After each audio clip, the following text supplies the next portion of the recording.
Hello there, the story ninjas in the house. And listening ninjas, I am so glad to see so many of you, old and young. So come around as we listen to a very special story. Because as you know, stories have all sorts of meanings and are written for all sorts of periods in our life. So this one is called When Goodbye is Forever. And this one has been written by, let's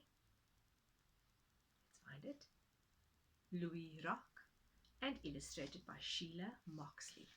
So when goodbye is forever. And some of you may start thinking about goodbyes and all the goodbyes that you may have had to say and experience in your little lifetimes, or for those of us who are a bit older, in our longer lifetimes, and how we felt about those goodbyes. But let's get started. From the time you were small, you have learned to say goodbye, is it not? And I can hear many of you saying, yes, I remember it was tata, tata. That was probably the very first utterance of a goodbye that you could manage. And these are little goodbyes for a short time out of sight. Yes, like going off to school. That wasn't very long. And then there are longer goodbyes. And sometimes you know exactly how long they will last. Like someone going on a trip for business or someone going on a holiday. And sometimes you don't know how long they'll be gone for. Like we've said goodbye to someone who's living overseas. And we thought we'd get to see them, but it's been 10 years and we still to see them again. And then some goodbyes are forever. Like we have sometimes when we've left a school or we've left a neighborhood because we've moved somewhere else. And yes, we may never get to see those friends again. But in every ending, there's also a beginning. And some goodbyes feel like happy new beginnings and bright days. Like we're ending one chapter of our lives. Some of our older friends may understand. And when we are stepping out into the next day, into this new beginning, yes, it's quite something else, but exciting nonetheless. And some goodbyes that are forever may be sad. Oh, they can make you feel lost and lonely. Yes, we know. They may make us want to cry. And you may want someone to hug you and to comfort you until the pain and sadness goes away. So when you say goodbye forever to someone you love, that is the saddest goodbye of all.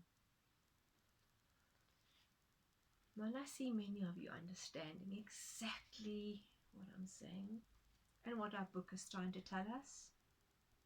But people do die. People do pass away. People do move on to the next world.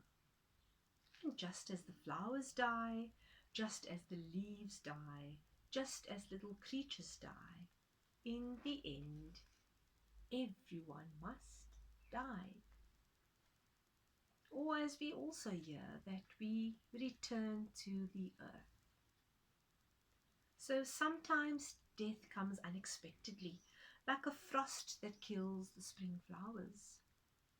And it seems unkind and it seems so unfair, like there is no actual reason for it. And sometimes death is expected, just as winter follows autumn. And I see many older listeners who are understanding because we've experienced it at some stage or the other. And when someone you love has died, you may feel sadder and lonelier than ever before. Like it's just you out there. No one else seems to know what you're feeling. And it may seem that you will cry forever. It may seem that the pain and sadness will never ever go away, and it may seem that no one can love you enough to help you. But time will pass, and sometimes that is the most difficult 3 words to be hearing from someone else. And it could be that it is the most difficult 3 words for someone else to be saying to you. Into the empty space of goodbye will come memories of happy times. I know many of us have photographs, or pictures, or pics as we like to say. And sometimes we have things we've done that will remind us of the one we've lost and that has moved on. So just as morning follows night and spring follows winter, there will be new beginnings, new people to meet, new things to do, yes, and new memories to build up on. The loved one who has died has passed on to a new beginning. They have gone to a new place that is beyond what we can see and beyond what we can fully understand. And that place we call heaven. Some people call it the afterlife, the other side, and where God, our Creator, the maker of all things new, where those we love are safe, and in the love of God as we are, safe in the love of God, our Creator, our higher being. They will only be a little time out of sight, for His love will gather us together for all eternity. And I leave this very special story with you because I know for many it is bringing to mind lots of memories and feelings. And maybe for our little ones, we may never have experienced this very, very sad goodbyes. Maybe the saddest of our goodbyes for now is just not seeing our friends again, not seeing a puppy or a little pet that has passed on. But time will pass. And goodbye for now.